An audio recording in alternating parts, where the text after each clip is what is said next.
ఎన్నో ఎన్నో సంవత్సరాలు, ఇంచుమించు 20 సంవత్సరాలు దాటింది ఇండస్ట్రీలో. అయినప్పటికీ ఇంకా ఏదో వస్తుంది, ఇంకా ఏదో చేయగలం అనే ఒక నమ్మకంతో ప్రయాణిస్తూ ఉన్నాను.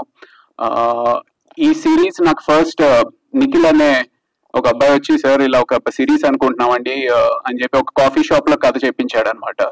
నాకు అస్సలు నమ్మకం లేదు ఇది ముందుకు వెళ్తుంది, లేకపోతే అసలు ఇది షూటింగ్ వరకు వెళ్తుంది అనే కూడా నమ్మకం లేదు. అలాంటిది షూటింగ్కి వెళ్ళింది. షూటింగ్ అవుతున్నప్పుడు కూడా ఏదో ఆడతా పాడతా ఒక గొరిలా షూటింగ్ లాగా ఎప్పుడు ఉంటుంది ఎప్పుడు ఉండదు అనే ఒక తెలియని పరిస్థితిలో షూటింగ్ చేసాం. షూటింగ్ చేసిన తర్వాత అసలు ఇది ప్రేక్షకుల ముందుకి వస్తుందా లేదా అనే నమ్మకం కూడా లేదు. ఎందుకంటే మెయిన్ సేలబుల్ ఫేస్ అనేది లేదు, సేలబుల్ ప్రొడ్యూసర్ లేరు, సేలబుల్ ముందుకు తీసుకెళ్లే ప్రొడ్యూసర్ లేరు, సేలబుల్ డైరెక్టర్ లేరు.